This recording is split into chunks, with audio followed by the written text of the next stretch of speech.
नमस्कार, मैं आशा रानी आशा डॉट तेज कदम चैनल में आपका स्वागत करती हूँ।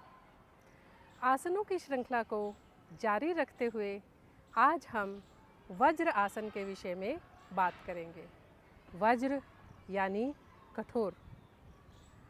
वज्र को देवताओं में इंद्र देवता का अस्त्र भी माना जाता है। वज्र आसन अपने नाम की भांति हमारे शरीर को वज्र के समान ऊर्जावान और बलवान बनाता है। खाना खाने के बाद एकमात्र आसन अगर जिसका अभ्यास किया जा सकता है वह है वज्रासन। इसकी विधि को जानने से पहले आइए इसकी सावधानियों के विषय में जान लेते हैं। वज्र आसन को करते समय जो मुख्य सावधानी हमें ध्यान में रखनी चाहिए वह है घुटनों का दर्द। घुटनों में गैप, घुटनों में सीवियर पेन या घुटनों से संबंधित कोई भी गंभीर बीमारी या दोष आपको है तो वज्रासन का अभ्यास आपको बिल्कुल नहीं करना चाहिए। आरंभ में जब हम वज्रासन का अभ्यास करते हैं तो हमारी पिंडलियों में, हमारे टखनों में और हमारी जंघाओं में दर्द की समस्या हो सकती है।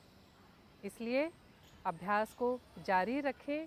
कुछ समय पश्चात ये दर्द स्वतः ही चला जाएगा, ठीक हो जाएगा। आइए अब एक बार इसकी विधि को जान लेते हैं कि वज्र आसन को किस विधि से किया जाता है। सबसे पहले हम दंड आसन में बैठेंगे।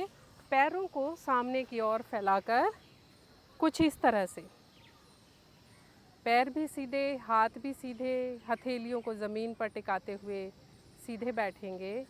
उसके बाद दाएं पैर को बाहर की ओर से घुमाते हुए अपने नितंबों के नीचे लगाएंगे। अब शरीर का सारा भार दाएं पैर पर ले आएंगे और बाएं पैर को भी घुमाकर नितंबों के नीचे लेकर आएंगे। पैरों के अंगूठे हमारे मिले हुए होंगे और दोनों हाथों को इस तरह से कोहनी सीधे रखते हुए अपने घुटनों पर या अपनी जंघाओं पर टिका देंगे। वैसे तो इस आसन का अभ्यास आंखें बंद करके करना चाहिए, लेकिन चक्कर जैसी समस्या आने पर इस आसन का अभ्यास आंखें खोलकर भी किया जा सकता है। इस स्थिति में बैठने के बाद आपको अपना ध्यान अपनी सांसों पर केंद्रित करना है। अपनी सांसों को भीतर जाते हुए और बाहर आते हुए देखना है। ना अधिक श्वास लेने का प्रयास करना है, ना श्वास को रोकने का प्रयास करना है। आपकी मेरुदंड यानी पीठ ये एकदम सीधी होनी चाहिए। आपके शोल्डर स्ट्रेट होने चाहिए और तनाव मुक्त होने चाहिए। इस आसन का अभ्यास 30 सेकंड से लेकर अपने सामर्थ्य के अनुसार समय सीमा को बढ़ाया जा सकता है। ये हमने वज्र आसन में बैठने की विधि को जाना। आइए अब हम वज्र आसन से मिलने वाले लाभों की चर्चा करते हैं। जैसा कि मैंने पहले भी बताया कि भोजन के बाद किए जाने वाले आसनों में इस आसन का नाम आता है। यदि भोजन के पश्चात 20 मिनट तक या अपने सामर्थ्य के अनुसार 10 मिनट तक भी इसका अभ्यास हम करते हैं तो हमारी पाचन से संबंधित लगभग सभी समस्याएं दूर होती है। जितने भी पेट से संबंधित रोग हम सुनते हैं या जान सकते हैं, सभी इस आसन के अभ्यास से दूर होते हैं। वायु विकार की समस्या हमारी समाप्त होती है।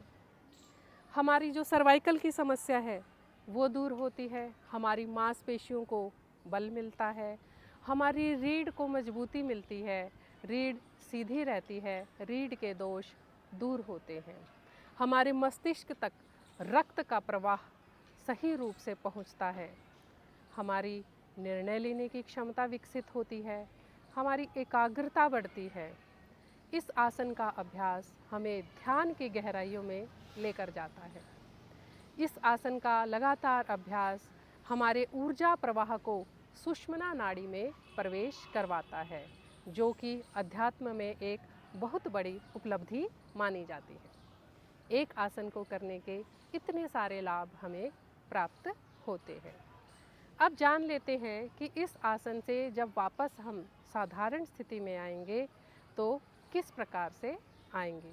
ये हमारी स्थिति थी वज्र आसन की। हम इस तरह से वज्र आसन में बैठे थे। जब वज्र आसन से लौटेंगे तो जिस प्रकार गए थे उसी तरह से वापस आएंगे।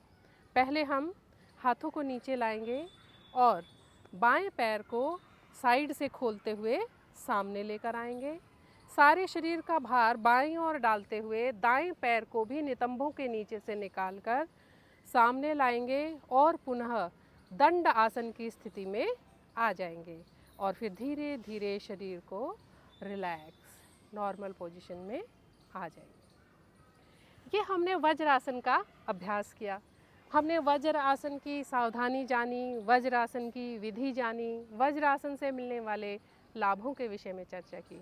जाने से पहले मैं सावधानी को पुनः दोहराना चाहूँगी कि घुटनों में किसी भी प्रकार की कोई बीमारी या समस्या है तो इस आसन का अभ्यास आपके लिए वर्जित है। घुटनों में दर्द वालों को इस आसन का अभ्यास नहीं करना चाहिए। इसी प्रकार इस श्रृंखला को जारी रखते हुए एक और विषय के साथ आपसे फिर मिलूंगी अगली वीडियो में। तब तक के लिए धन्यवाद, नमस्कार।